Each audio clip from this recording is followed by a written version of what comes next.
Hello everyone, and welcome back to another video. I'm Prime, and today we're going to be looking at a fairly mysterious but very likable god of the moon, Chang'e. So, if you enjoyed the video, go ahead and leave a like and do all that jazz, and let's get into the video.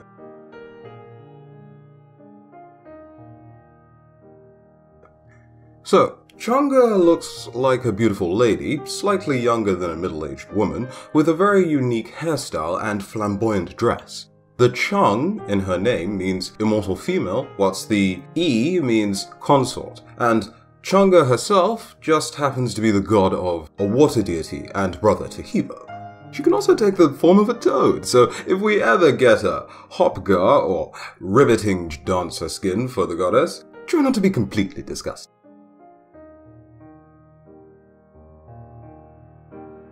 When she is worshipped, she offers good fortune to those that remember her existence, especially during the middle of autumn.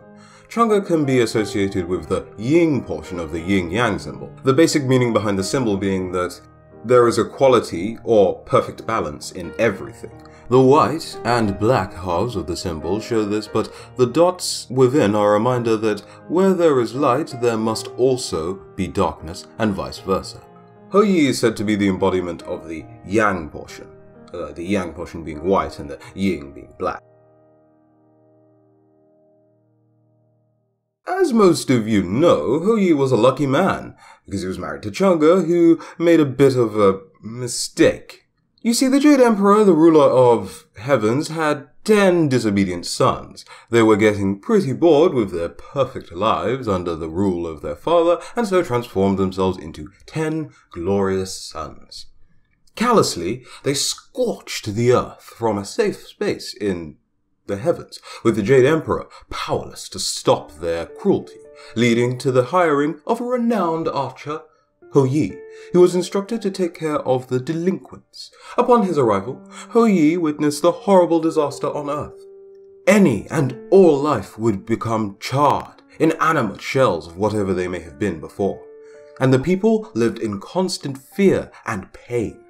Fueled by righteousness, Hou-yi masterfully raised his bow and began to empty his majestic quiver. One by one, the 10 sons fell until one remained. In shock and awe of what he had just witnessed, the last son ceased its campaign of carnage. This son provided warmth, comfort, and light to the earth and its inhabitants. Whilst the people were very much grateful, the Jade Emperor did not share in their sentiments, and in his rage, he banished the archer along with his ravishing wife. With their places in heaven lost and immortality stripped, the couple was forced to live on the earth as mere mortals. Unused to the trials and labors of human life, the former gods found their new lives to be miserable. Hou-yi had but one wish. Despite his hero status, he prayed that he might avoid his ultimate fate as a mortal and return to the heavens with his precious wife, as, if nothing else, she did not deserve her new, ill-gotten fate. Some say that the hero heard of the Queen Mother of the West, who possessed a rare supply of elixir, promising immortality. Long and arduous was the archer's quest to seek her great aid, but after passing many trials that would make many turn back altogether, Hou-yi reached her prestigious palace on the sacred mountain Kunlun. After sympathizing with the archer's tale, she gave our hero the elixir, but also a warning. Drinking half the elixir would grant everlasting life. The entire elixir would make one ascend to the heavens as a full-fledged immortal. It was the perfect situation, half for himself and the other half for his dear wife. What more could he want? Others say that Hou-yi built a summer palace, Jingwing-mu, and in exchange received 2 of these elixirs, the last 2 in existence. This was before his banishment. Either way, Chang'e was thrilled about the elixir, but Hou-yi was quite tired from his journey.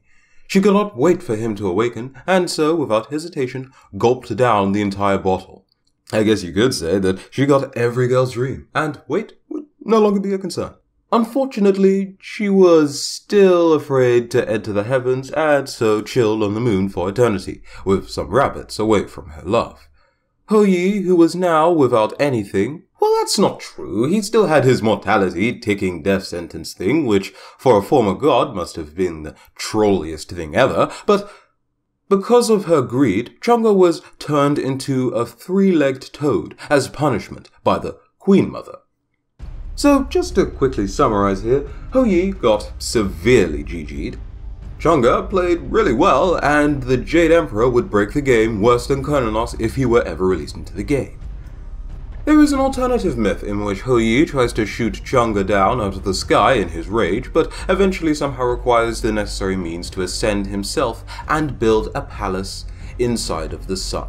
Another change in the story came about when Feng Meng broke into the couple's humble home and threatened Chang'e. Instead of giving into his demands, she drank the elixir herself. Now on the moon, she met her jade rabbit, though why it was there in the first place is unknown. Despite this, it does help Chang'e, who is now an elixir addict and might need some serious help. But the rabbit makes the stuff all the same. He pounds a pestle and mortar, creating her favorite fix, and if you stare at them full moon just long enough, maybe you might see him in the heat of his craft. The rabbit actually doesn't have a real name, but you can call him Yutu or Yuitu, which in Chinese means moon rabbit. It's actually a bit of a joke that the Chinese made out of that, but there you go. Now, Chang'e wasn't completely barred from heaven, and in fact she did receive invitations to visit the place from time to time. While she was at heaven, I don't know if this was before or after her banishment, but while she was in heaven, she had a dreadful experience with one of the Jade Emperor's generals, who later became known as Pigus. You see, the general had very renowned skills on the field of battle, and it was for his skills alone that he wasn't already kicked out of heaven for his antics. But one day he got drunk on peach wine and decided to have a bit of fun with Chang'e. It wasn't long before Chang'e eventually summoned some guards, and he was brought before the Jade Emperor. Shortly after this, he was kicked out of heaven. It would be better to cover this story in some Wukong's Law videos, so probably should save it for then. But that's that. If you enjoyed the video, go ahead and leave a like as usual, and of course tell me in the comments which gods you'd like me to cover. Right now, just as a roll cap, Ymir should be next, which actually it should be a double upload today if I'm not mistaken, but Ymir should be next. Then I believe it was Mercury, then Anubis? Might be wrong.